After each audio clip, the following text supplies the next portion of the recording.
Welcome to another episode of An Intimate Conversation with Women of Color. I am your host, Deneen L. Garrett, and today's guest is a friend of mine, my sister girl, a woman that I've known for several years. And actually, she was part of the podcast, the YouTube channel. She's actually part of my From Panel to Podcast. Monique Evans is a transaction coordinator in commercial banking operations at Wells Fargo Company. Again, I said she's my sister. She's my friend. Monique, tell us more about you. Hi, Deneen. Hey. So my name is Monique Evans. I identify as transgender. My pronouns are she, her, and hers. I work in finance, been in finance for quite some time. And currently, I am in the commercial banking operations for Wells Fargo. I'm also an advisor on the Gender Identity and Expression Committee, and that supports our Transgender Engagement Chair company-wide. And then I'm also on the board of directors for a local nonprofit here in Dallas. And I'm a proud auntie. 9 months in, super excited, countdown to her first birthday. And I'm originally from the Midwest, like Deneen, although there is a little bit of debate, and maybe you can settle this for me, Deneen. I was talking to my friend earlier, and she's like, I don't think Ohio is a part of the Midwest. And I'm like, well, you tell that to everybody I know. Right? Yeah, I think it is. That's all I've known. When you go in certain parts. Okay, yeah, you think you down south. That was an odd conversation that I did not anticipate to have today. And she's like, that's just crazy to me. And I said, well, it is what it is. We're the Buckeye State. We consider ourselves the heart of it all. So yeah, I'm from the Midwest. Yeah. She's like, but you guys operate off of East Coast time. And I'm like, who cares? We're still the Midwest. We're the beginning of the Midwest. What time zone does she want us on? Because Michigan is Eastern Standard as well. In her mind, she just considers Ohio to be like the start of the East. Oh. The East. The East? Oh, okay. Yeah. Oh. And I said, no, technically I would consider that to be like Pennsylvania, but if you want to go there. But that whole thing is the bane of contention, because even in Ohio, I'm from the southwest part, so Cincinnati, and we're right there across the water from Kentucky. So yeah, if you talk to people from Cleveland, they consider us Southerners. Yeah. Yes. Cleveland folks, they, the ones that I've met have adopted some type of pseudo New York type of accent or something. I don't know. It's the craziest thing. So even in one state, there's different accents. Yeah, well, I'll tell you this. So a few months ago, I was in Cleveland. And so coming from Detroit, went to Akron first. And in the Akron area, I'm like, wait a minute, where are we? Is this, and it's near, I don't know. I'm like, are we near Pennsylvania? Like, what's going on? Because to me, it looked like when I did drive through Pennsylvania. So I was like, wow, I didn't expect any of this. So yeah, it's different. Yeah, the topography is still the same. The topography is still the same. And you got to consider states, or at least the state lines or whatever, were man-made. And so when I go to places like Pittsburgh, I was surprised. I'm like, wow, this kind of reminds me of Cincinnati. It looks like home to me. Yeah. City surrounded by, the river and stuff like that. And the bridges. Well, actually, no. What I thought was Pittsburgh to me kind of looked like a convergence of Cincinnati meets Philadelphia. That's what it reminded me of. Like if you mix the two. So yeah. I love that region. And I question like whether I could actually relocate back there or not. Who knows? Stay tuned. Right. And so for me, what stood out to me in Akron was going through the mountains. Right. There was parts like, oh, okay, they just broke off a piece of mountain right here and put this road in or something like that. So that's what was standing out to me, which I didn't expect. I didn't know that Akron was like that. You know what I love, Deneen? Oh my God. And if I had like extra money for a cabin one day, maybe, Kentucky. It's certain parts of Kentucky that I love. Like, when you drive through the hills of Kentucky and stuff and you see the beautiful, like greenage and just all the trees and just it's gorgeous, and it looks like Yeah. a perfect place to like relax your mind and just, you know, retire or something. Now the politics out there is a whole nother thing, but in terms Yeah. of, you know, just like settling down and finding your own Yeah, if little you piece can of remove land. all of that other stuff, yeah. But Mhm. Yeah. yeah. I was like, okay. Well, I'm Out sure there, let me people, know how it is. Send me pictures. that's how people feel about, you know, when I say I live in Texas, they're like, but you're trans. And it's like, Yeah, yeah, I live in Texas. yeah. Well, you know what? And the thing is, you live in a Dallas area, which is totally different than outside of. It's totally different. Yeah, It totally different. reminds me of you know, that meme that was going around. They're like, is that your man? Yeah, that's my man, and I'm gonna sit by him. Did you see it? I didn't. You know what I'm talking about? Ah, Okay. When you see it, you'll know what I'm talking about. So okay. yeah, Texas, you know, it's a whole nother situation. But yeah, Yeah, it the is. DFW area has been good to me. I've been out here since 2003, and I've it it was challenging at first, I suppose. I didn't have a job lined up. I figured I could just get a bank job anywhere because Right. coming from Cincinnati, I had worked at Fifth Third starting off and then US Bank. And so I came down here and I had to learn the lay of the land. I remember the accents were different to me. Yeah, it was jarring, but you know, I met this guy and we hit it off. And then I was working a seasonal job in Neiman Marcus. I had a good time. And then from there, they actually wanted to hire me on full time. But at the time I didn't have a vehicle.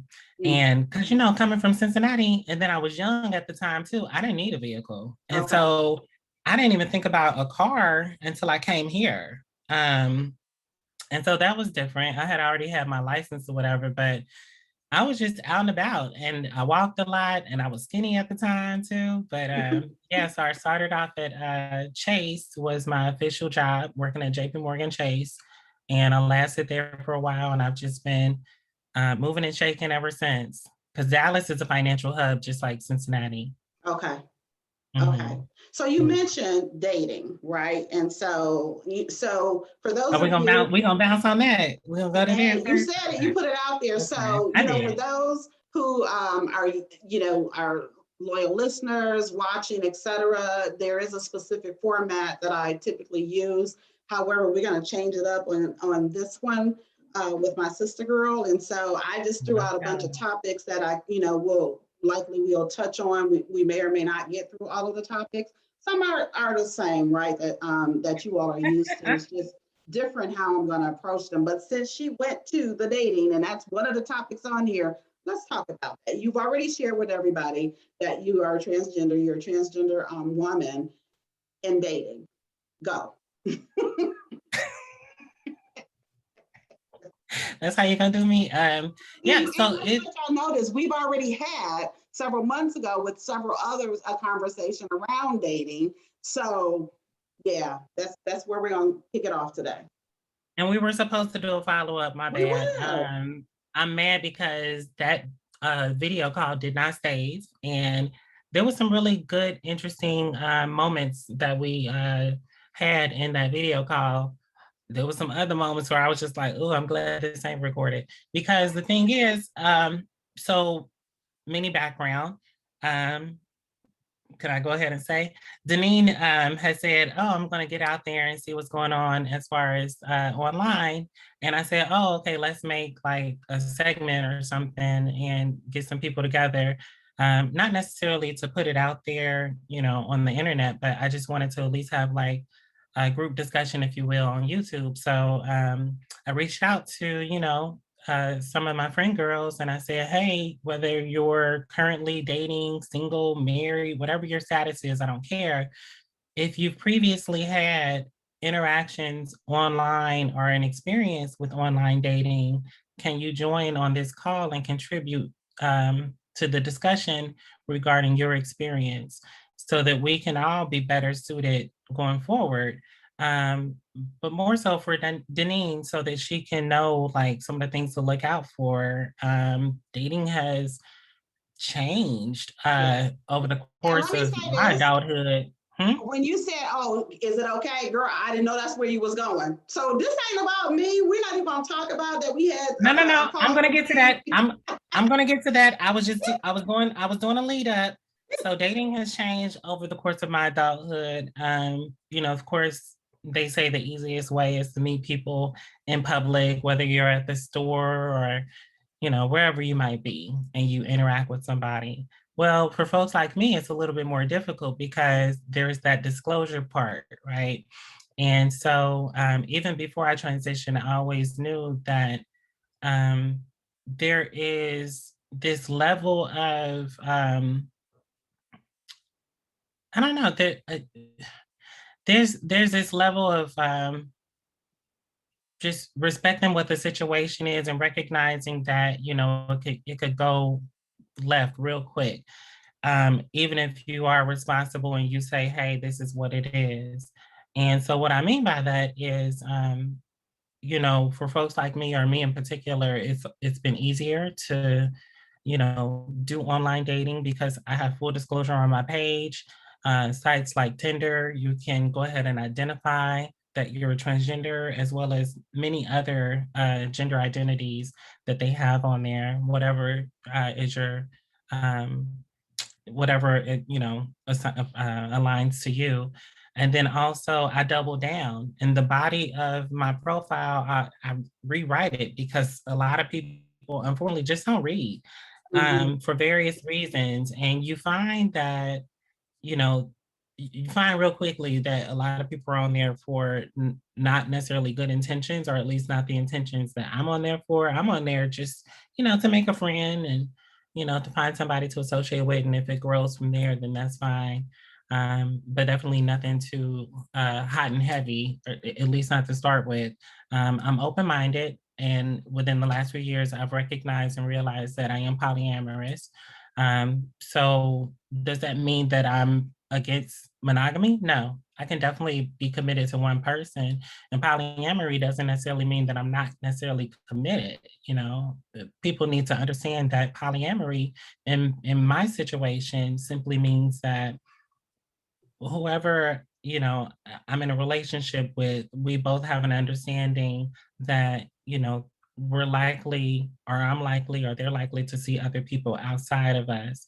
And it's not, just out here just doing whatever, honestly, because also in my situation, I'm demisexual. So I respond to people in a sexual way based on a connection. So, I really value and appreciate having a connection with somebody. So I'm just not out here willy-nilly just playing the field.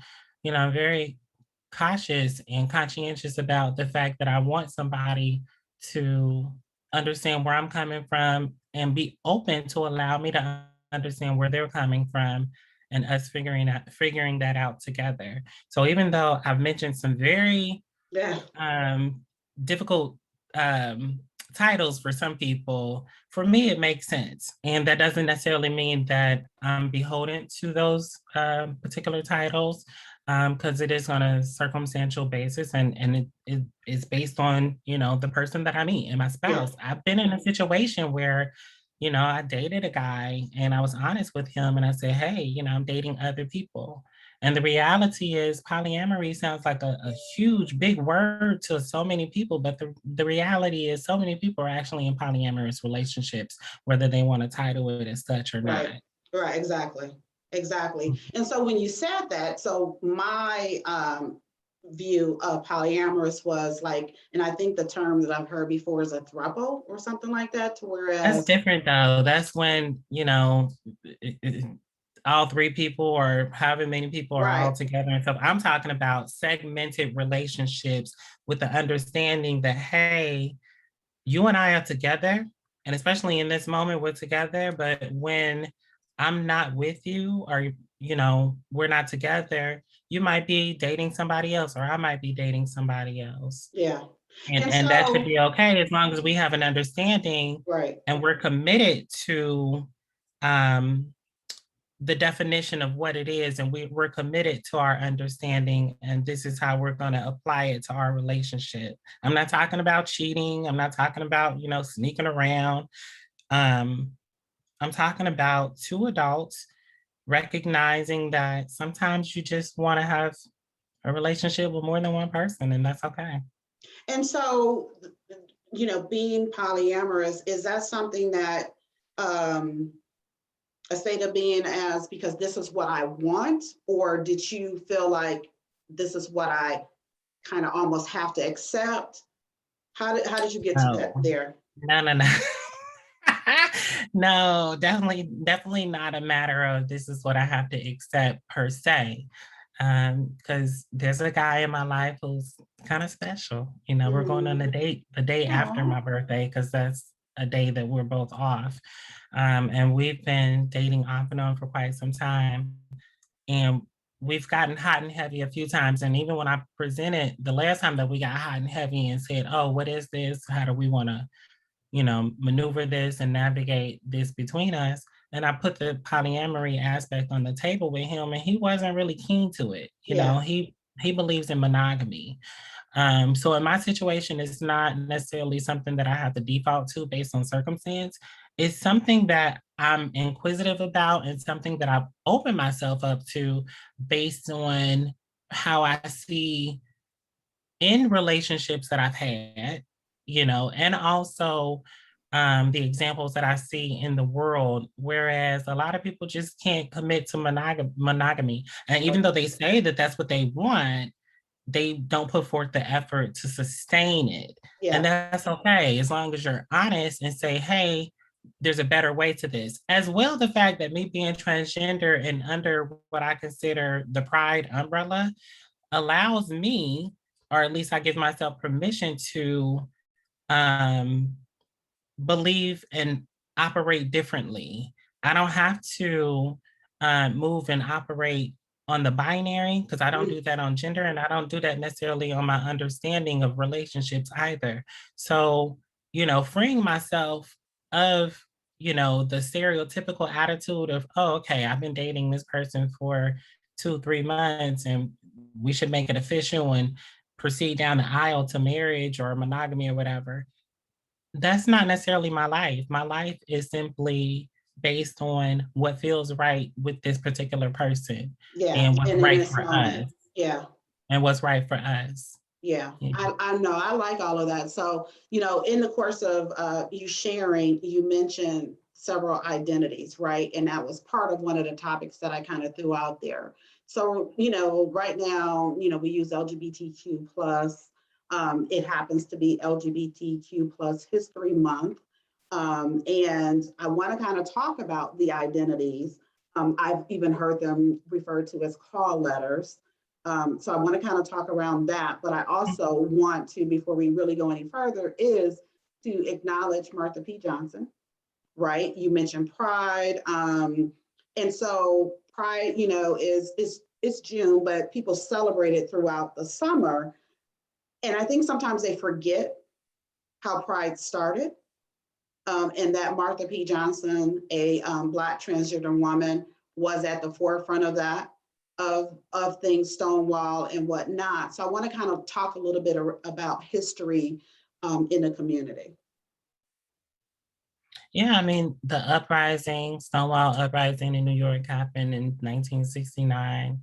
And, the parades and the celebration commemorated in 1970, a year after. And the reality is, as far as the call letters, LGBTQIA plus, right? It's ever evolving because, as they say, gender is on a spectrum, and how people express themselves and their sexual orientation is on a spectrum as far as I'm concerned. And there are some people who are staunch and say, oh, this is who I am, this is how I identify, this is what it is. That's great. But there also has to be, we have to make room as a society for those who say, I'm not associated to that, or I don't align to this category, and this way of thinking doesn't represent me, especially in a world full of billion of people. So I don't think, it boggles my mind how people just feel like it's so far-fetched to think that there's somebody who thinks differently than them or identifies differently than them. Whether they're scared of that or they don't want to get into the nuances of, gender identity and expression, because it is a tricky minefield, and it forces people to think about things differently. And it goes against a lot of ideologies, and it goes against a lot of religions, but it also coincides to many other religions, especially in the East, in the Far East. Transgender is nothing new. Three sexes is nothing new.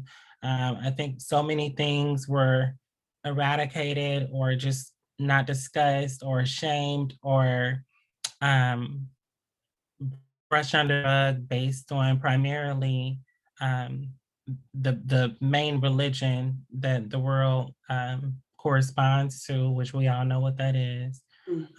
But when we talk about gender identity and expression, the only thing that's new is just terminology and understanding. And that's why you'll find that the call letters, if you will, are evolving. And back in the day of Marsha P. Johnson, before we had the information that we have now and the understanding that we have now, everything was under this umbrella of gay rights, gay activism. Even if you were a woman attracted to a woman, you were called gay.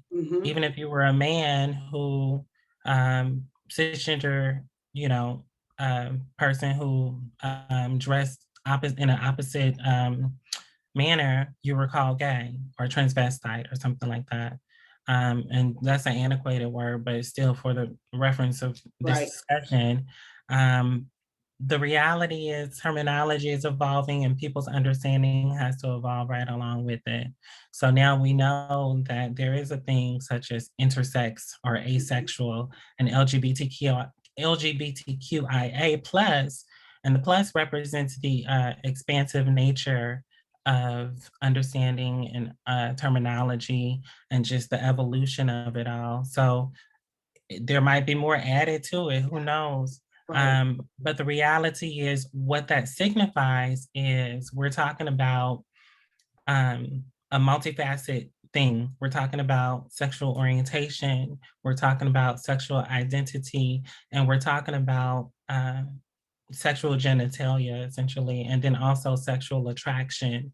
So it's not just representative of who people want to sleep with. And I really wish that, folks who don't necessarily identify with what I call the pride umbrella, if it doesn't correspond to your nature or correspond to your identity or correspond to your life, that's fine. But at least open your mind up to the fact that there's many people, me included, who it does correspond to. And whether you want to know my story or whether you want to know anyone's individual story who falls under that umbrella is on a personal basis, but at least there has to be a level of respect and acknowledgement that this is a very nuanced conversation and you can't look at it from a black and white standpoint. Yeah, and I've had numerous conversations, and so a lot of it, people do put you in a box, and they want you to stay in that box, and they want you to stay with the identities that they're comfortable with, right, and not really expanding because they don't understand that. And one that people do really get stuck on is transgender, because often they want to, okay, that transgender person, well, they're gay, right? So let's say it's a transgender woman, then they want to say that that person is gay. And I've had numerous conversations where it has nothing to do with that, right? We're talking about a gender, we're talking about gender. We're talking about two different things. So just because you're transgender doesn't mean anything else, right? And so that's something that, I have a lot of conversation around. But you said a couple of things that I want to kind of pull. And it's not even the complete identity of a person. Transgender is a categorization of how that person is not associated to the binary per se. So you have what we call nowadays gender non-conforming. And so a lot of people say that transgender fits under that subsegment. But then also you have transgender folks who, like me, identify as transgender woman, or you have transgender man. So, again, I get that a lot of people, want to look at it and just do a broad stroke and look at it from a black and Right. white perspective, but you really have to respect where an individual is coming from. And just because you know Joe, who identifies as a trans man, doesn't mean that you know the story of John, or the story of Barbara or whoever, even though they may identify as trans, or they may identify on the gender spectrum as well. Yeah, and so this next part is similar to all of that, what you just said. So two things you had mentioned. You mentioned genitalia and you mentioned early on disclosure. So is there a letter? Should there be? What are your thoughts on a person who is transgender and has had gender reassignment or the surgery? So what are your thoughts around that? So should there be, okay, if a person who has had the surgery, should there be a different name for that, identity for that? What are your thoughts around that? There technically is, people say, oh, are you pre-surgery or post-surgery? That's what a lot of people Okay. say on the street level. I don't know necessarily if that's, I don't know if you can find that in a medical terminology necessarily related to that, but in terms of how you're phrasing it, as it pertains to dating, listen, when I tell you, a lot of these guys, they know, they know. I've had many guys who say, "Oh, are you pre or are you post?" And I'm just like, okay, what is your experience within the community, right? Yeah. Because as a trans woman, I've always, and I tend to attract, cisgender males who identify as straight, who identify as hetero. So that's another aspect of life that allowed me to think about gender and gender identity and expression differently. When I was transitioning, and even before I transitioned, meeting guys who by society standards didn't identify as gay or didn't identify as bisexual. They considered themselves to be heterosexual males. And it's like, okay, you got to respect that. And so it's like there's a nuance there, regardless of whether people want to acknowledge it or not. It's on an individual basis. And Yeah. until you talk to a person, and multiple people at that, I don't think people will never really understand how varied this can be. I sit on a committee with 3 people, myself included, who identify as transgender. And by all definitions, one could venture to say, oh, maybe 1 or 2 fits the prototype, or, maybe they don't, I don't know. But, there is no cookie cutter way of thinking about this. You can look at the technical information, but then you also have to incorporate the individual perspective. And that's why I love storytelling. And that's why I love people who are out about, their experience, to say, hey, this is who I am, this is my perspective about it, and this is where I'm coming from. Because there's been many times where I would tell people more information about me, and it would go beyond their perception, and they would be shocked about certain aspects about me. I remember a time where I was buying a dress, and the girl was like, oh, are you a dancer? And I'm like, no, I work for a bank. And the dress wasn't even anything so spectacular. It didn't Right. have sequins or anything on it, or low cut or anything like that. It was just her basically trying to clock me, right? And that's Right. really what that was. And then I had another situation at Kroger, and the girl with the cashier was checking me out, literally, checking myself out. And she said something, it was so long ago, I can't remember what she said, but I don't know if that was her way of saying, hey, I see you, I, correspond to you, whatever, or what, or if it was just her trying to like call me out, like, okay, you're trans or whatever. And it's just like, either way, I don't appreciate it, because not the time, not the place, and I'm not the right person for that. Yeah. So you mentioned two things. And so for those who are listening or watching and they may not understand the difference. So one, clock, and then two, transition. Yeah, that street vernacular still comes out, although I'm old school. So it's like, I don't know what the girls are saying nowadays, but so going back to my Cincinnati days, um, I recognize that it's a lot of folks that are on the um that are in the pride community. Again, that's what I call it. Um, especially back in the day, who would resort to sex work in order to survive. Um, and so it was never an issue for me. I still befriended many of these girls. Anybody who knows Cincinnati, I lived in Madisonville, but working at Fifth Third and then US Bank, I used to, go downtown to go to work. And so just by chance, I would hang out with some of these girls and get to know them and stuff. And the reality is I learned a lot from them. I learned about resilience, and to see people surviving in that way, it's it's quite a feat. But I wanted to make sure that, and at the time I hadn't even transitioned. This was pre-transition for me. I transitioned in 2006 once, I had already been in Dallas and I had gotten settled, and I really came into myself. I was in between jobs. I had got laid off from Chase, and before I started another job, I wanted to just establish myself as who I wanted to be. And so it was almost seemingly overnight, but it wasn't. It was in the making. It was just the right timing. And I had a friend at the time who relocated from Cincinnati, who guided me along the way, to help me transition from male to female.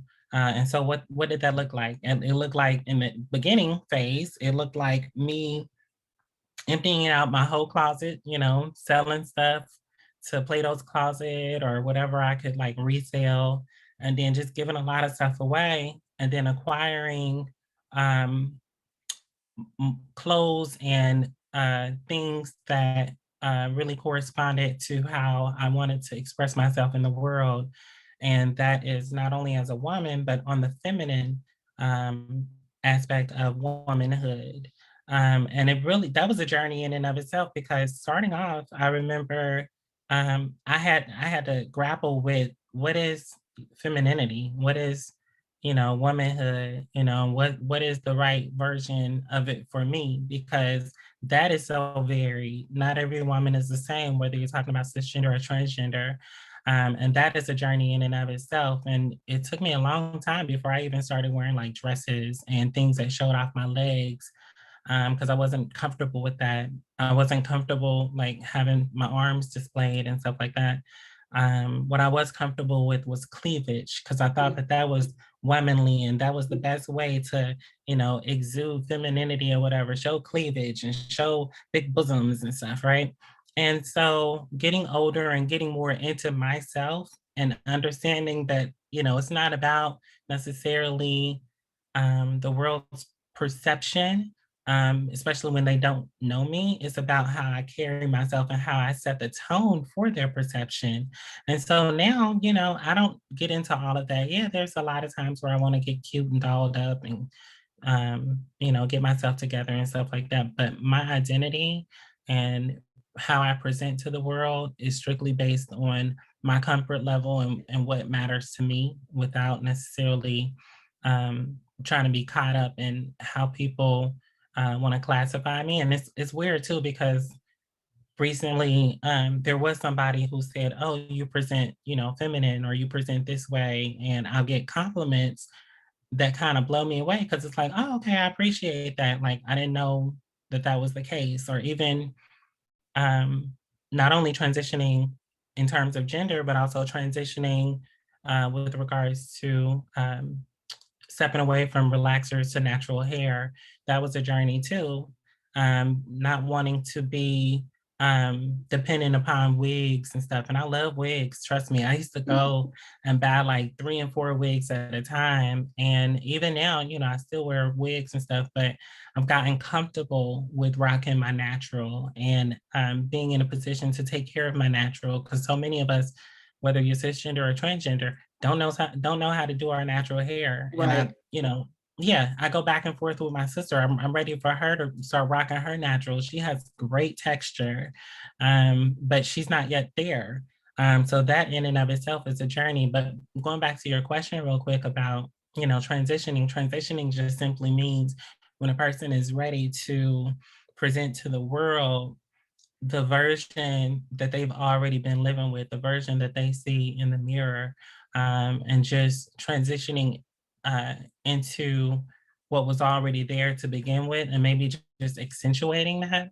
Um, it was difficult for me in terms of like finding a doctor because, you know, it was hard. And I've had so many doctors where I was their first transgender patient. So the endocrinologist didn't even want to, you know, write out prescriptions for hormone replacement therapy. So I had to bounce around and I had to talk to other girls. That's what we call ourselves. Or like, again, I'm old school, so I don't know if they say that, but that's just street jargon. But transgender women who, you know, are living their lives. And one in particular, my old friend in the DC area, she put me on. She's like, this is what I take. You know, these are the dosage or whatever. And I went to my doctor here in Dallas and I said, hey, can we work with this? And the doctor that I have now, I love him to life. And he's been my primary care for the last like over 10 years. And in terms of clocking, again, I don't know necessarily what, you know, the kids are talking about nowadays because I'm pushing a milestone age. Yeah, So I'm, milestone. I'm a little older, but and I think clocking is probably still a relative Yeah, I think it term or is because whatever. it existed way before you and it's Way before milestone me, that you, yeah. yeah, so. Yeah. So clocking is basically somebody or a group of people, in my situation, been there, done that, recognizing like, oh, wait a minute, hmm, something's not right here. You know what I'm saying? And so the reality is transgender folks vary the same way that cisgender folks. And what I mean by that, for example, you got like a lot of cisgender natural born women in terms of genitalia and assigned at birth who may have a certain kind of voice or stance or posture or a body type. Um, and that's the same thing with transgender. So it's like, you know, don't think that we're all going to fit into this one box. You know, there's a lot of them out there who are really selling it. And you're just like, what? That person is a transgender woman or that person is a transgender man. And it's a lot of transgender men out here nowadays with that testosterone. Oh my God, it hits so good. You'd be like, what? Okay, what's up with him? But, you know, there's a lot of other people, um, you know, who just, whether the circumstance or just negative people or whatever, who just want to call you out and be negative and basically just use it as a means of hate and oppression. Oh, you're such and such, or you're this, or you're that, or whatever. I've grown beyond that. And again, I'm thankful that I'm in Dallas. Cincinnati, growing up in Cincinnati was totally different. I don't know how it is now. I spent my adult life in Dallas, but I remember in Cincinnati, they would love to call people out. They would love to clock. I lived in DC for a while. They would love to clock out there too. Um, Dallas has been different, but also I feel like I live in a bubble. So I just, you know, stick to what's safe for me, recognizing that for the longest time, I've always thought of myself as like a giraffe in the Serengeti or something, right? And I know that there's so many dangers out there, and I navigate recognizing that there's so many dangers, which is kind of unfortunate because it causes me to not do a lot of things. I was talking to my girlfriend about places to travel, Mhm. and we're going to start traveling together. It's been a long time since we've done that. We're going to travel together starting next year. But I said, yeah, I think about places that are safe for me being trans. Now, Mhm. whether people look at me and say, oh, she's passing, oh, she's not passing, or whatever, I don't care. I know the dangers that I face in the world. And it's also associated to the traumas that I've experienced, and also the trauma associated to what I've seen others experience that I either bear witness to or have heard about. So there's places that I haven't gone yet and don't have a desire to go to. My girlfriend is from Jamaica, and she's like, "You would never go there?" And I'm like, "No, I would not." Mm. I dated this one guy, he's from Saudi Arabia. I can't see him right now because we were dating in DC. Now he's relocated back to Saudi. And I know that I can't go there. We're talking about meeting somewhere in like Bahrain or Qatar or something like that. And even with that being said, I told him, I said, if we go to either one of those places, I'm going to be draped out. And he's like, oh, you don't have to do all that. I'm like, I'm going to do all that. I'm going to be draped out. Because I'm always worried about protection. And my main goal every day, the same way that so many Black parents have to teach their kids about how to maneuver the justice system or dealing with police and stuff like that, just get home. Yeah. That's what I tell myself every day, just get home. No, and I hear you on that. And going back to when you were saying, Kentucky, and I'm coming from a place as a Black woman, I need to be with a group of people, whatnot. So even, and what you're saying now with you, so you as a Black woman right? So you're moving through the world yeah, as we a Black recognize woman the dangers. Yeah. Mhm. Yeah. And So I look at so many people who travel on YouTube and stuff, and I'm just like, wow, I wish I could do that. Like, there's that fear. Because even when I go to places, like you say, Kentucky or whatever, even when I go to domestic places, I'm still very conscientious about, maneuvering where I'm at. Yeah, absolutely. So let's kind of dip into privilege, right? And you've talked about some things about privilege, right? Because when you were at that clothing store and that person assumed that you were a dancer or whatnot, or what the person assumed, and you were able to say, I am, I work in banking. And you mentioned about the girls and those that you grew up with and the sex work or whatever, there's that privilege. And so I want to talk around there for a moment, because I want us now to kind of, as we continue our conversation, to think about who's listening. And let's say the girls are listening, yet let's say some younger girls are listening. And I want us to answer with that in mind, that they're listening and what do they need to hear in order to navigate, right? So to continue navigating. So, the privilege of being a banker versus sex work, you had that.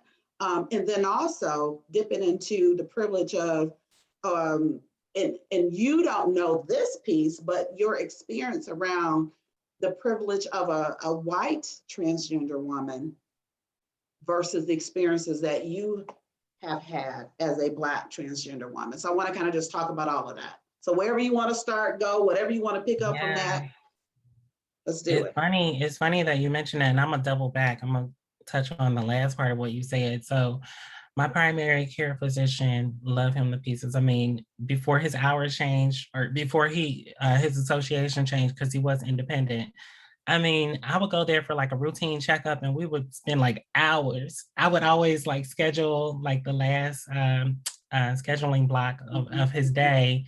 And I remember one time my appointment was at like 4:30 or whatever, and we didn't leave out of there until like past 6. We were closing the office together because we have really good conversations. And so one of the things that we talked about was the aspects of my transition and going forward and the future of just me. And one aspect of that was I'm like, oh, I want to see a therapist.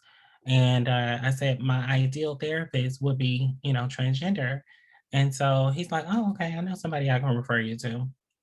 And so he referred me, and I got a call from this person, and they left a voicemail. And I listened back to the voicemail, and I'm like, oh, they sound a little loopy, they sound a little kooky. And at first I thought it was cute, but then when I tried to like schedule and just the way she went about her business, I just it didn't sit right with me. But it dawned on me that even though this therapist is transgender, she's white. And so that doesn't necessarily mean that she'll understand me any better. So I had to come to grips with that. So right now I'm looking for a therapist. They don't necessarily have to be transgender. They don't even have to be like female identifying at this point. I just want somebody who's good. Yeah. So I you know, actually have a recommendation. There's somebody that's in Dallas that I think is awesome. I was okay, connected with her as a grief counselor. okay. And so depending on what you're looking for from that person, she I may. know there's so many variations and stuff. And who was it? Was it Taraji or something? She was talking about cognitive behavioral something or whatever. There's so many different like concentrations or Yeah, whatever, and which not even going to that, not even going I to kind that of knew piece, but that, yeah, but like I didn't realize that it broke down to so right? many different what Yeah, I'm like, like, oh my okay, I just goodness. need somebody to talk to. Okay.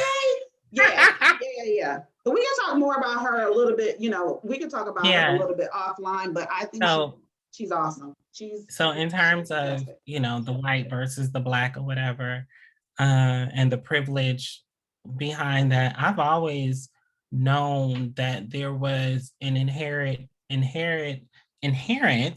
me, privilege, black versus white with regards to females across the board, or excuse me, women across the board, whereas, um, you know, society or so many people in society have always identified Black women um, with these stereotypes as it pertains to appearance. That just isn't always true. Isn't true in most cases, but yet and still, with white women, it's totally different.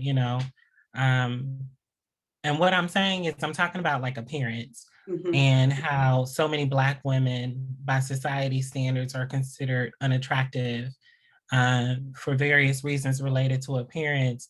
But white women are not judged and held to that same standard. And in many ways, you have people saying, oh, these basic Beckys are compared to beautiful counterparts that may be Black or brown or whatever, but because this other person is Black or brown, they're considered less than or less attractive or whatever. And a long time ago, I recognized and realized that a lot of women look like their fathers anyway. I'm just saying. So there's that. And a lot of guys and a lot of men tend to look like their mothers. That's just me generalizing, because I know that there are nuances with that, because like, Candy Burrs' daughter looks just like her. She spit her out. But generally speaking, a lot of women look like their fathers. So I had to get over the hatred or the animosity that was coming my way in terms of my appearance. And I'll go even further with you. When I first transitioned, and this is back in like Black Planet days, and I used to post like pictures a lot, and I wasn't doing it to seek attention necessarily. People misunderstand me, and they don't really seek to understand you. They want to just put their own perceptions on you. And so people didn't understand that I used to post a lot of pictures because I used to change my hairstyle a lot. Again, going back to me buying 3 and 4 wigs at a time. I mean, the beauty supply, they used to love me, honey. I used to go in there and I used to spend money, okay, and didn't think twice about it, because I used to love buying wigs and switching up my style. And then once I realized, now that I'm talking about it, I was more comfortable with myself than I realized, because I worked at this one job, TIA Craft, and I would switch up my wigs like every week, or sometimes within the week I would wear different wigs or whatever. So that right there is a whole nother comfort level that a lot of people really haven't reached yet. This isn't my hair. So, if it changes tomorrow or if it changes today, I don't care what you think about me. But that was a point in my life that I had to reach, just, being comfortable with that. And so going back to your question about, refresh me about the beginning of the The question. privilege. Pretty much. Yeah, the light messed me up. I I'm know. I'm sorry. like, okay, we got a light show Yeah, going on. It's all good. yeah, yeah. So there is privilege there. In my situation, so a few things about that. You know, I correspond with a lot of Caucasian people because they're the majority, which it took me a long time to realize that growing up. It's weird being a Black kid, being surrounded by Black people, going to church with Black people. My neighborhood was mostly Black. So I'm like, you mean to tell me Black people are minorities? Preposterous, right? Right. But it wasn't until I got outside of my neighborhood and, really started to see the world differently and like, oh, okay, well, I guess we are, minorities or whatever, in the greater sense of population numbers. So just corresponding and becoming friends with more people who are non-Black or non-Black identifying, it's weird to hear them say, oh, I have privilege or this and the third or whatever. I was on a call the other day and one of my white trans sisters was like, yeah, I recognize that I have privilege. And I'm just like, well, what are you doing about that? You recognize that you have privilege.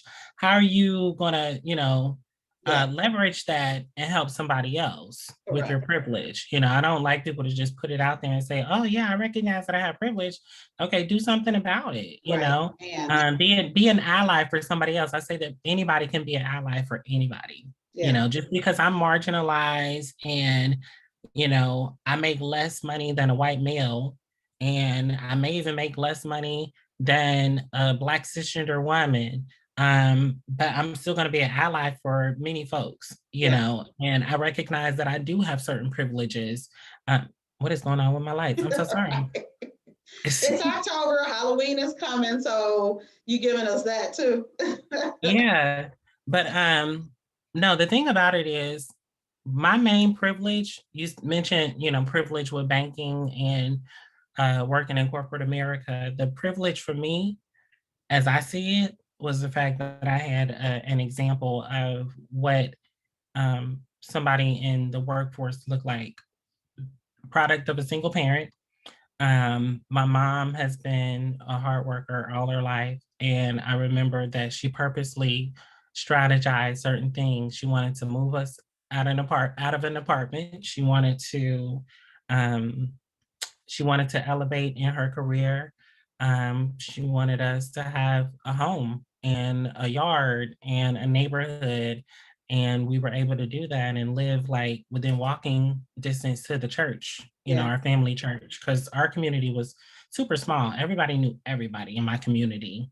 That was my privilege. My privilege was the fact that I was raised at a time of, if you talk to like older people, and the Make America Great Again people, when they talk about like the 40s and the 50s and their childhood and stuff like that, that's how I think about my childhood. My childhood was really good, actually. I had a really great childhood. I grew up with my cousins that were raised like siblings. So we were all raised together. My grandmother was right down the street. Everybody would congregate over Granny's house.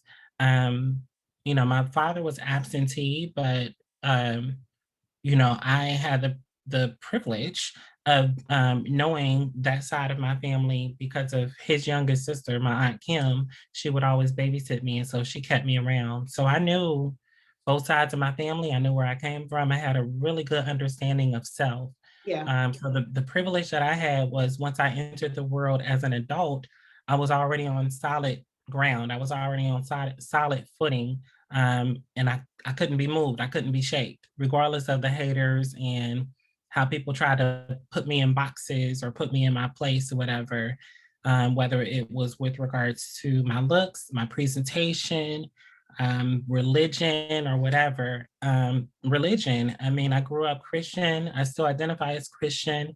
And a long time ago, I recognized that my relationship with God is my relationship with the God that I serve. And so, regardless of whatever anybody thinks, I'm okay with that. you don't necessarily have to be a part of my life if that's the case. And in terms of, the corporate world and just maneuvering through that and recognizing that there's a lot of snakes out there. And even in the sense of, there was an article that I was reading about how, people get confused about like work friends and entertaining people outside of work as friends or whatever, whether it's you being connected with them on social media or hanging out or whatever, to be mindful and sometimes even limit that, because just because you're getting along with somebody at work doesn't mean that they have your best interest at heart. Um, and yeah, I mean, there's just a lot of privilege there, but not necessarily in the way that most people think about privilege. Privilege to me was based on the foundation that that I had entering into the adult world, and I'm so thankful for that. And I want that same foundation for my niece, and I'm thankful that one of the good outcomes of this pandemic, even though I lost my father, he passed June of 2020, but he had underlying conditions. Um, and so I've done my grieving on that. But in um, January of 2021, my niece was born. And so because I have the privilege of being able to work from home, I've seen her virtually, not virtually, but essentially every day of her life since she's been on this earth. And as we know, the pivotal moments in early childhood is within the first 5 to 6 months. And so us as a family have really just rallied around to making sure that she's good and that she has the foundation that she needs. And we're just going to keep going from there.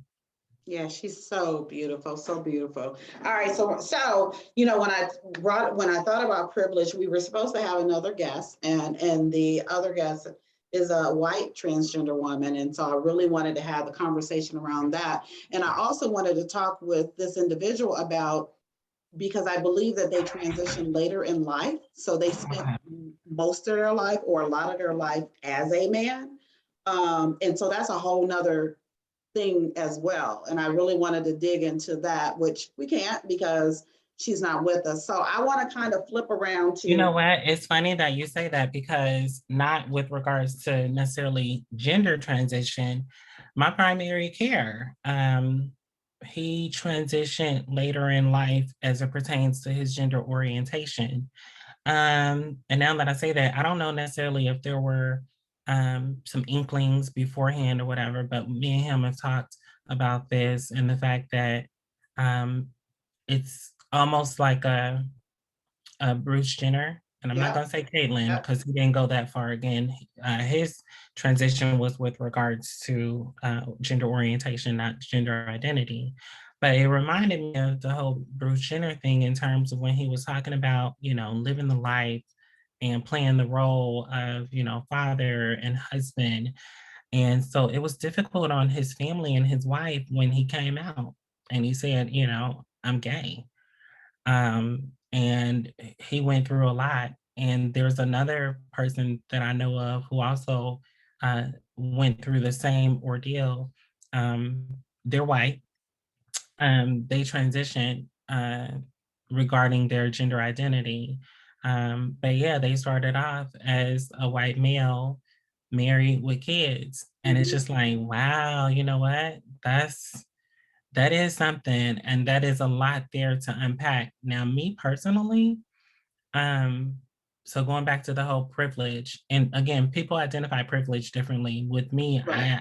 I identify privilege um, based on my vantage point and what I've gone through and how it relates to me. So another privilege that I've had was the self-awareness to know that I didn't want to entertain society's ideas of what I should be and what categories I should fit into and who I should date and, all this and all that. A little insight to my my pre-adult years. I was like late teens or whatever. I met this girl and she had like a huge crush on me. This was before I transitioned. And I'm still gonna have to show you some pictures of me, Denise, because I know you'll ask, like, how'd you look? I was cute. I was cute before and after. Shoot, I'm still trying to hold it together. But she had this major crush on me, and she thought by us messing around that it would kind of like convert me. And so I see how it happens. There are a lot of people out there who, you know, whether they've admitted to themselves or admitted it to the world or come out, you still have other people who just want to say, oh, I want a piece of you by any means necessary. She wanted to convert me. She wanted a relationship with me. And that's just not something that I wanted to play into. I knew early on that it wasn't about me playing a game. Mm-hmm. And if I'm honest, there was a lot of self-doubt because I questioned, like, could I sustain a relationship with a woman? But it's just like, I wasn't man enough to be with a woman, you know, because I didn't identify as a man. Mm-hmm. And so there was a lot of insecurity related to that. So me transitioning to transgender was a natural fit. When I tell you, it was just like, boom. Like I said, it was like almost an overnight, over the weekend type of thing, because it just felt so right. You know, I tried to um, venture in my mind, what would that look like? I didn't play the role, but I thought about it. I opened my mind up to, okay, is this something that I could do? And early on, I said, no, I can't do this. And I don't want to do that. I don't want to be inauthentic to somebody else as well as myself. So I fortunately never had to do that. And I'm not, you know, saying anything against anybody else who, however they live and whatever Yeah. they decide to do. But me early on, I knew that as I proceeded to navigate, you know, my ideas, my expectation of self, and how I wanted to live my life, I was going to do that. I was going to figure it out before I incorporated somebody into my life. Yeah, absolutely, absolutely. That's good. Instead of, yeah, the impact that that would have on a whole family, right? That's great. So we're gonna pivot all the way over before we kind of wrap up. And so I want to kind of tie these two different like topics together. So the importance of transgender women of color having a platform to use their voices and wealth, right? So we definitely have to talk about that. I mean, that's the business that you're in. You and I have had several conversations, and you've given me some tips and either, you know, some things to share with my son. So I want to kind of talk about those two things. And when I say kind of in a sense tying them together, you know, talking about the importance having that platform to use our voices, and then how wealth ties in, right? Because again, we just talked about privilege. You share, you know, some things that you considered as privilege. You know, we talked earlier about, you know, the girls and sex workers and whatnot. So the voice, using the voice as well as wealth. What are your thoughts? Leveraging one's voice. Yeah, how, I mean, pertains to wealth and wealth building and but the specific acknowledgement. around transgender women of color. Listen. And however you want to answer it. I wish that there was like some type of coalition. You know, it's funny. So, okay, so I'm gonna go there. One of the things that you brought up was Dave Chappelle. And so many people talk about like this gay mafia or this gay entity or whatever. And I'm like, okay, well, what's their number? Because I don't know who these people are. I don't know what this entity is. I think that the major push is also the direction that Dave Chappelle is in the direction that Dave Chappelle was talking to. Dave Chappelle, as a Black person, we just happen to be in a room. We just happen to be witnessing it, listening to it, whatever. He was directing what he was saying to white people of all facets. And it just so happened in this recent special, it was white people who identify on the pride community spectrum. It wasn't directed at black people or Black trans. I don't have the power to shut Dave Chappelle down. And quite honestly, there were certain parts that were funny, and I could see certain parts where people could get offended or whatever. But the reality is, I don't know of any gay mafia or the best way to just dial up a trans person.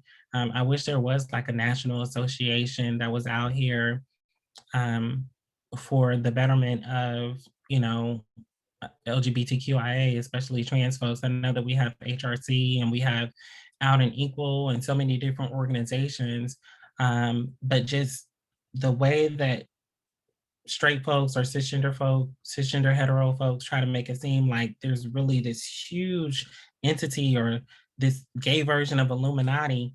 I'm not aware of it. So I say all that to say that you know, it would be nice to have folks leveraging their voice, and I definitely could do more as it relates to specifically trans folks who either want to align with corporate America or want to align with a job industry that is not necessarily known as being um, a, um, trans type of job, or you know, I wouldn't say not inclusive, because a lot of workplaces are definitely being inclusive, and a lot of places are opening themselves up to inclusivity and just broadening the understanding of diversity, equity, and inclusion.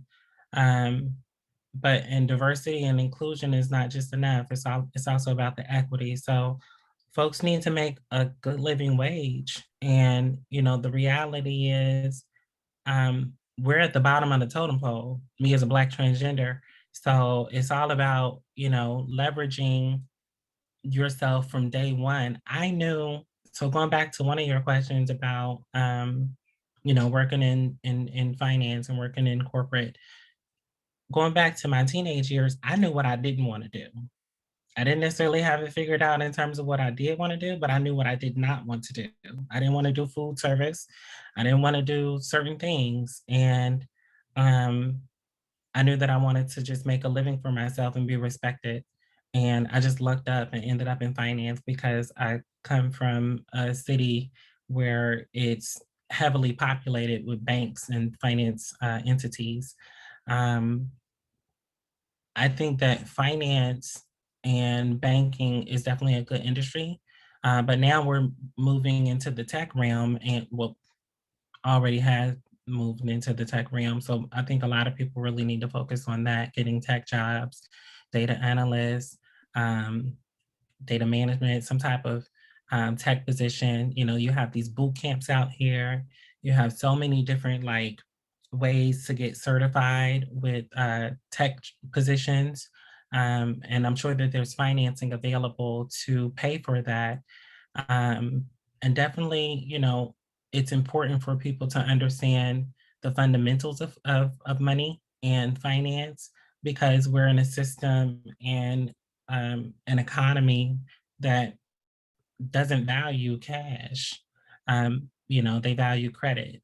And so you want to make sure that you have credit worthiness, and that, you know, you're not over leveraging yourself and spending more than what you're actually bringing in.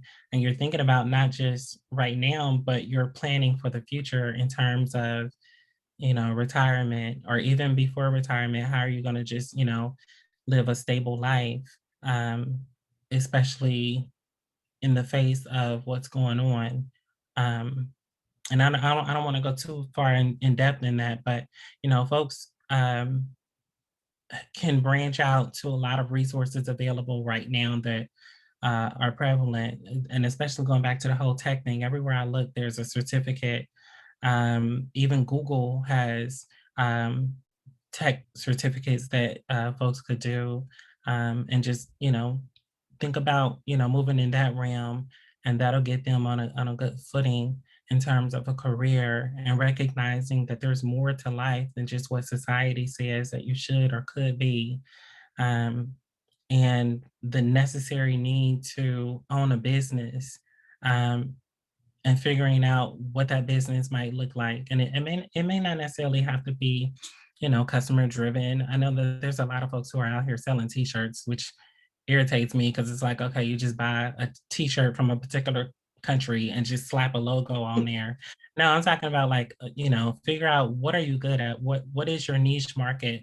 Can you do consulting? Can you do some type of odds and ends, whatever? The need to own a business so that you can not pay so much in tax and, be the benefit and the recipient of how this system is really structured. This system is geared towards businesses, not individuals. So that is definitely something that folks need to consider. And Small Business Administration has a lot of free courses, and they have a lot of information out there readily available for folks. And it's there. People just have to seek it out. And then if you are doubtful, there's nothing wrong with finding the right people who, embody where you want to go or can impart some type of wisdom. I find that so many people actually really want to help you. And they may not necessarily have the time to, be a designated mentor, or even sometimes they can be a sponsor and they can just put you in the right direction or point you in the right direction, Right. or associate you to the right people. But even if they just impart a little bit of wisdom to spark something, so that you can play that up and proceed forward. It's good to talk about, your desires. You don't have to put all your goals and your dreams out there in the world and tell everybody about everything that you want to do, because there are some people who will take your ideas and try to use them for themselves. But it's nice to give somebody a broad perspective of where you see yourself going. What is your ideal trajectory, so that they can impart some type of wisdom or guidance along the way. Yeah, so you said a couple of things that it made me think about the state I'm in, if you will, of attracting and manifesting. And, I had posted the other day, I'm attracting and manifesting, somebody to help me with editing, that type of stuff, right? Because that's just not something that I want to do, right?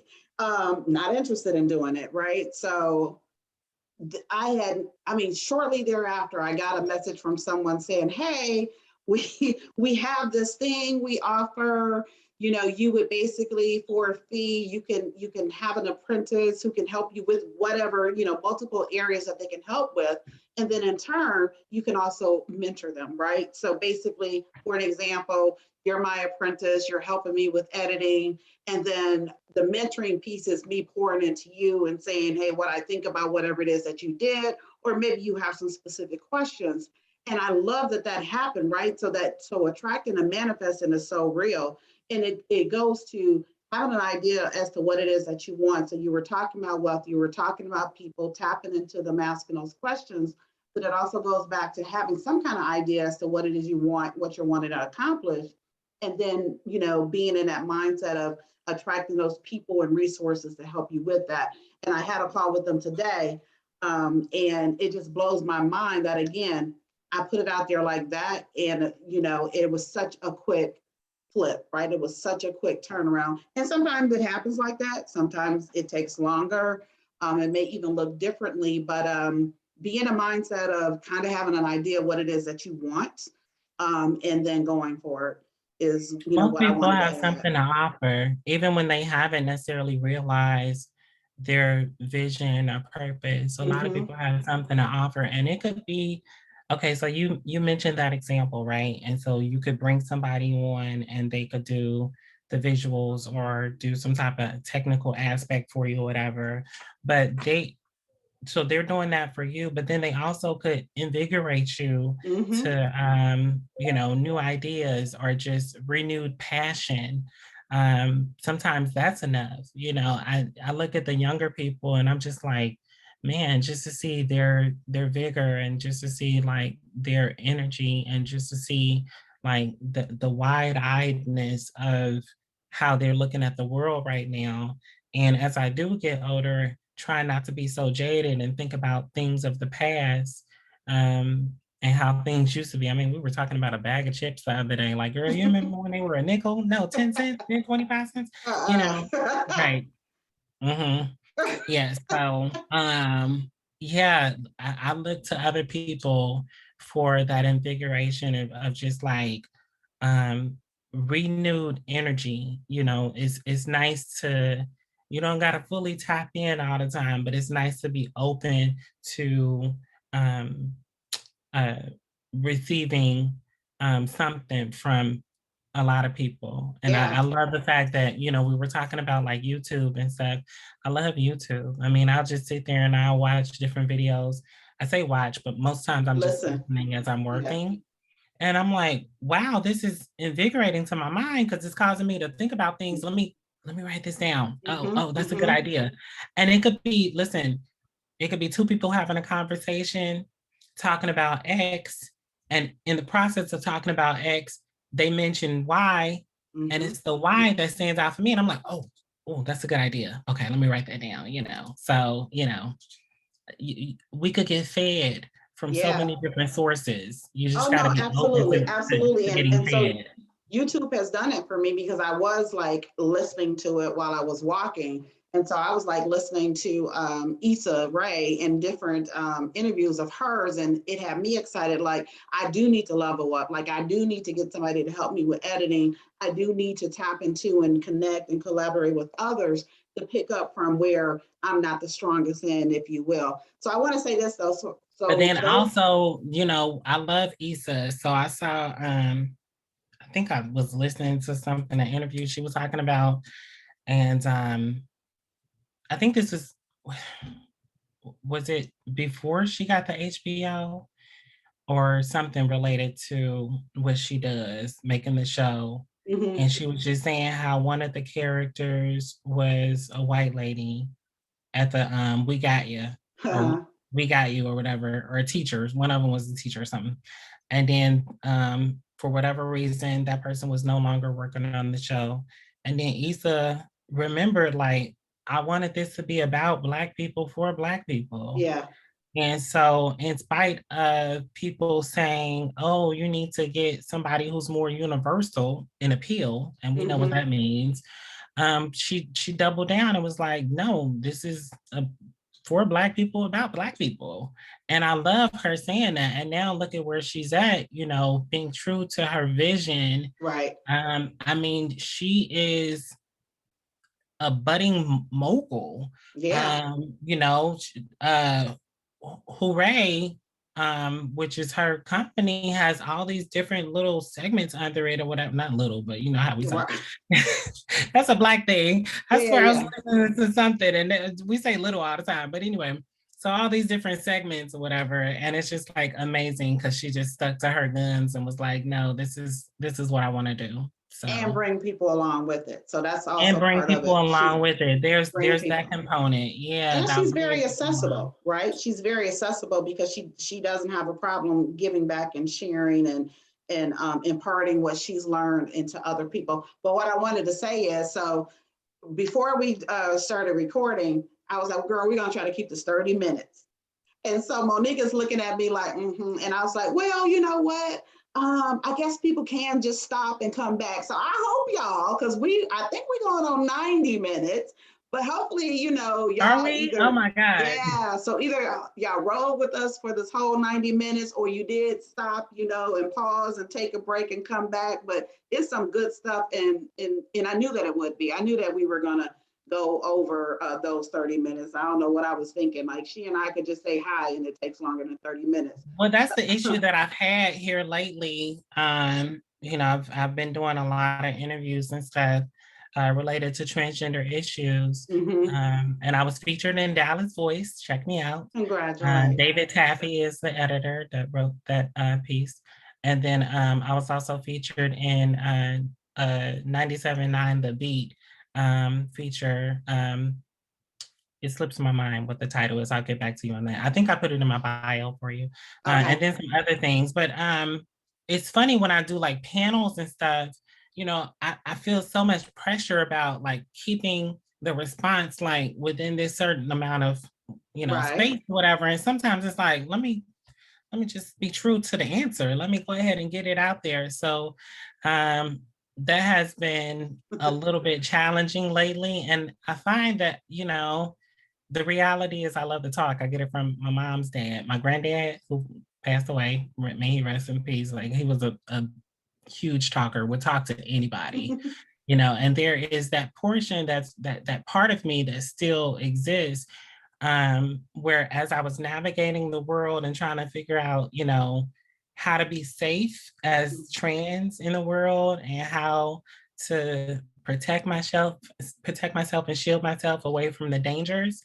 There's also still that same side that's in me that's like, hey y'all, hey everybody, how y'all doing? That's willing to be out there and talk to strangers or whatever. Yeah. So there's that duality within me that I had to fight it for so long. And then especially in adulthood, recognizing that you can put forth your best foot and be approachable and be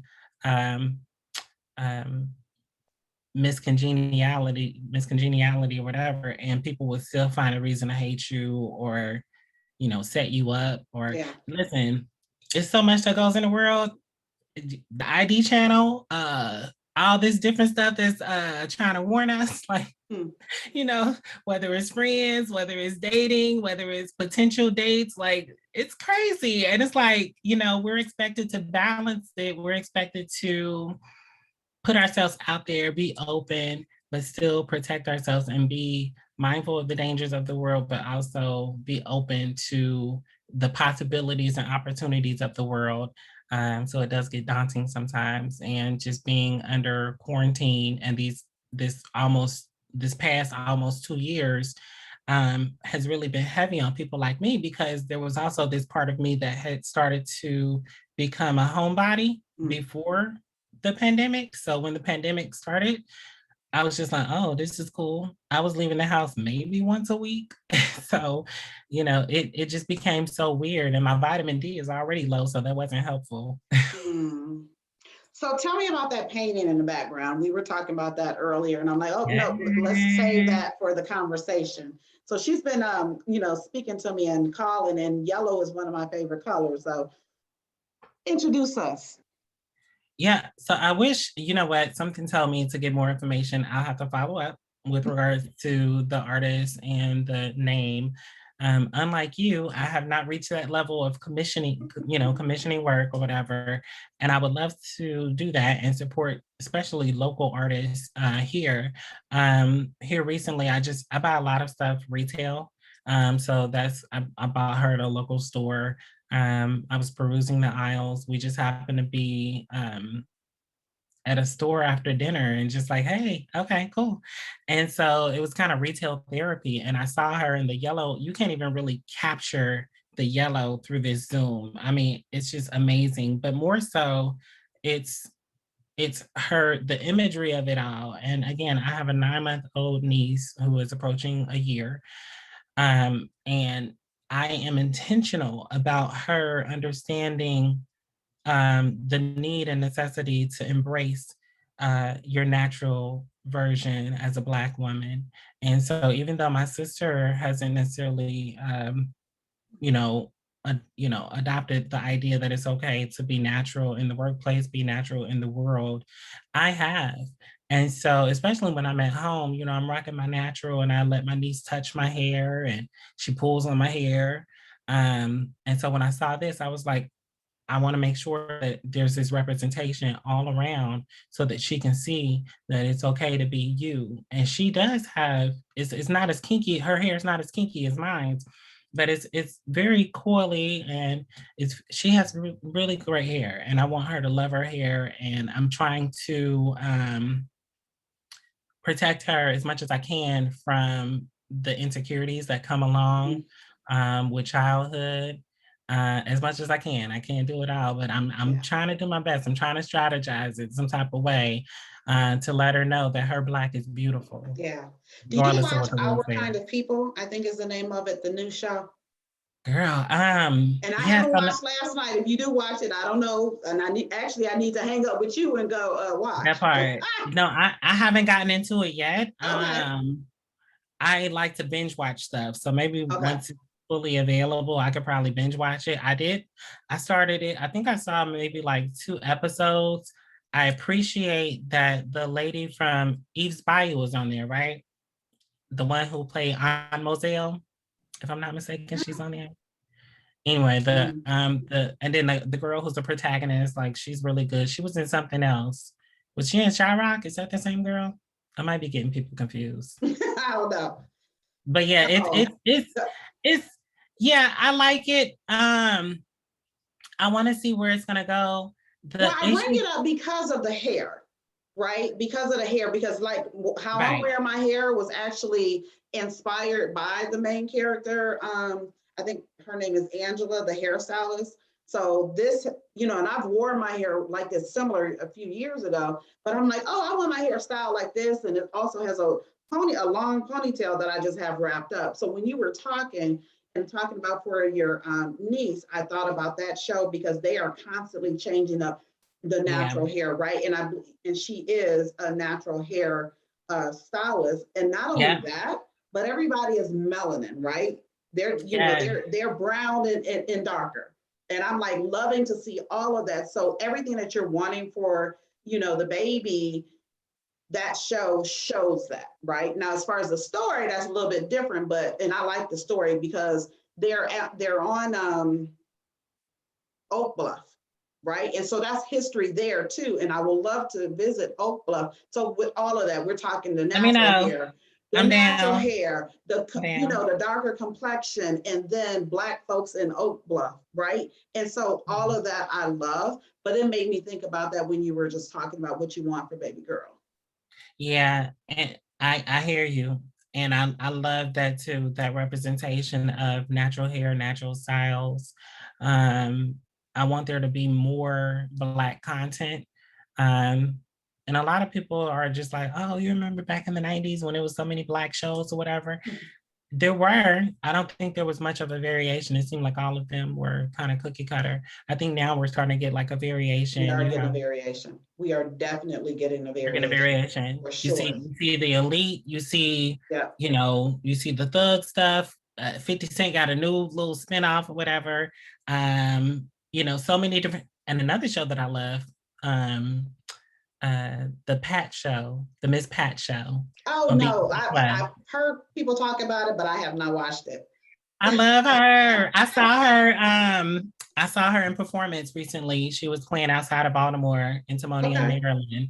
When I tell you she is funny, oh my God, hilarious. Yeah. And I'm so thankful they got renewed for a second season. So if you ever get a chance, check her out in person. That's awesome. Okay, so I'm gonna switch back kind of where we started. So, we're going to let our hair down a little bit on this. And then we're going to wrap it up. I'm going to let you say what, your parting words, or we're going to wrap it up because now we're going on 2 hours. So she told my business about, and you all knew this, right? So it's a lot of you listening and watching, knowing that I really wanted to focus on dating this year. And so that was a focus at the beginning of the year, kind of fell off. And I'm kind of there again. So part of my prayer, because I travel a lot, love to travel. I'm like, oh, I need somebody, who loves to travel as well. Then I'm like, hold up. No, I need somebody who owns their own private plane.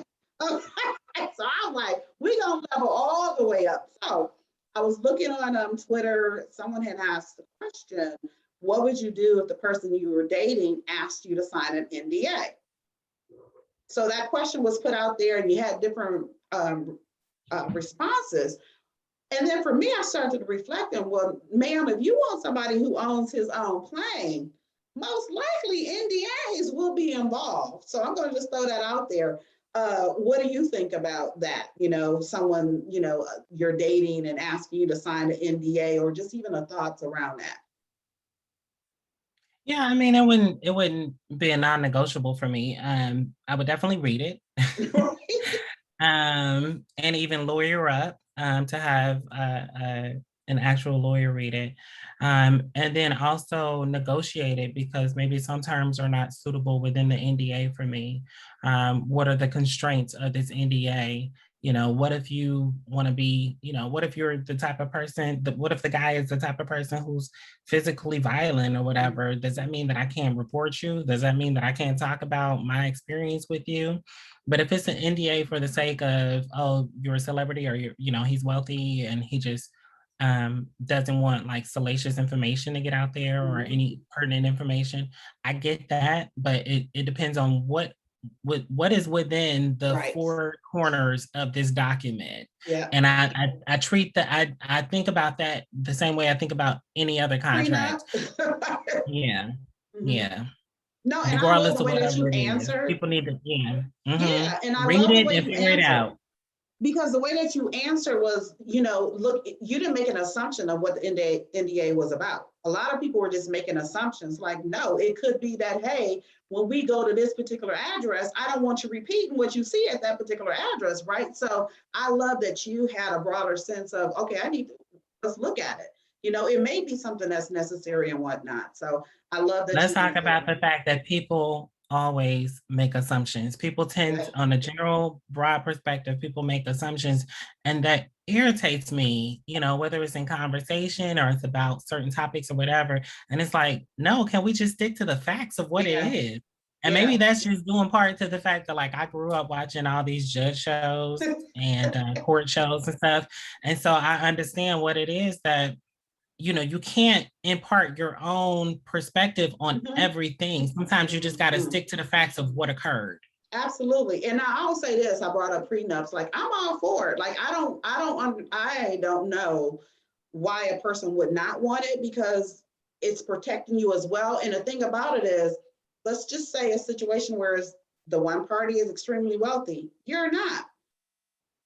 Why would you not want to sign a prenup? Like, what is it that you're thinking? I'm lost. Like, I'm lost. Well, a lot of people, you're not lost, because you understand that it could be a matter of, a person not wanting to sign because they thought that they, came into some a good situation. Oh, I'm about to level up.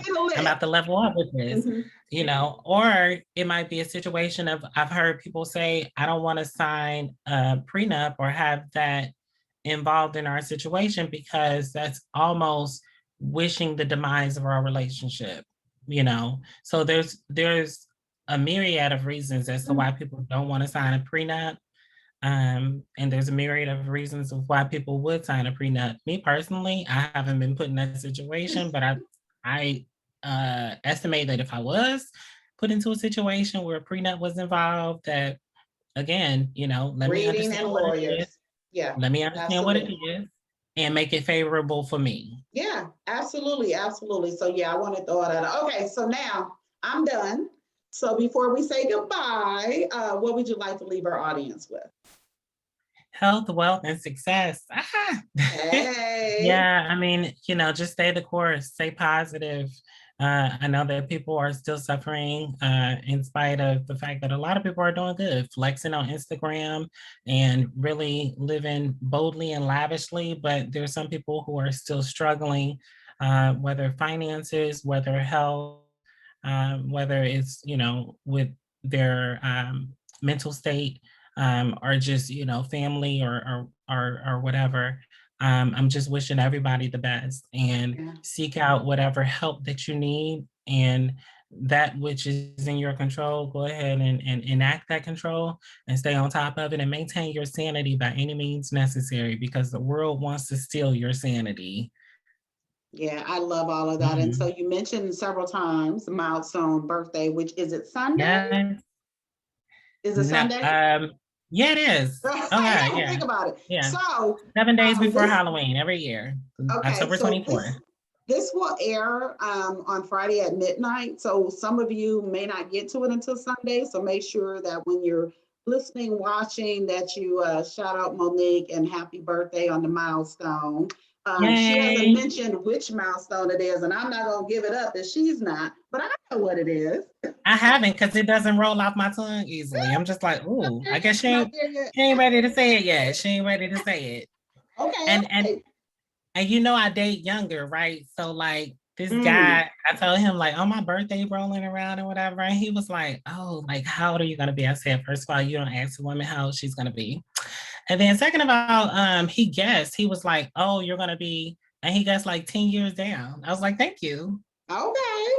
Well, so anyway, happy birthday. Happy milestone birthday to you. You got to sing the Stevie Wonder. Sing the Stevie Wonder version. Go ahead. Happy birthday to you. Happy birthday to you. Happy birthday. Happy birthday to you.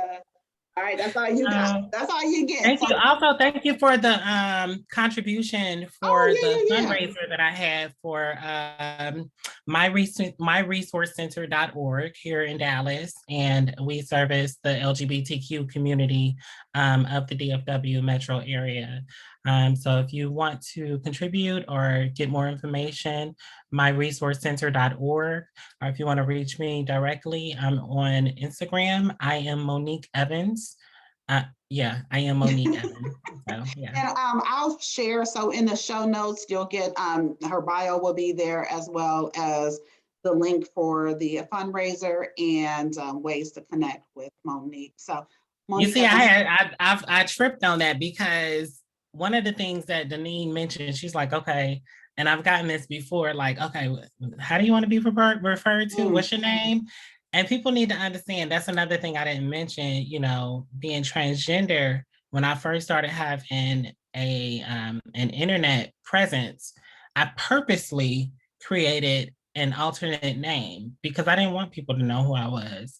You didn't need to know who I am and how to track me down. And I still have fears about that because people are like easily traceable. Our phones, you know, trace where we are. Everything is traceable. Our phone numbers can give so much information to people. So be mindful of that. But when I started doing interviews and people publishing me in articles and stuff and actually putting my name out there, I was like, okay, well, here it is. And so that's when I made the LinkedIn page and made an IG page dedicated to work stuff, I guess. Yeah. Awesome. Yes, yes, yes. Because I did. I'm like, okay, now who are you today? Because I know several. There's a need to keep it separate. There's even before I was conscientious of that, I'm glad that I made that move to keep everything separate. Because I see how some people just overlap or whatever, and I don't want to overlap, you know. And again, going back to the whole, you know, people at work being your friends and stuff. I'm just now at the point where, okay, you know, we could be cool at work. We don't got to be friends in real life, you know. That was that younger version of me, like, oh, let's hang out, and that. Not everybody has good intentions, and just because you work with somebody doesn't mean that they're the best person for you, because we saw what happened out in California where the bank exec got killed by you know, somebody she works with. So regardless of somebody's title, they could still be able to do anything. So just be mindful, be safe, be aware, and move how you need to keep you, you know, where you need to be. So thank you to our listeners. Thank you to those who are watching. So greatly appreciate you all for hanging with us. And again, Monique Evans, thank you so much for your time, and happy early birthday. Bye, Deneen. Thank you. Bye. Love you. Love you too. Bye.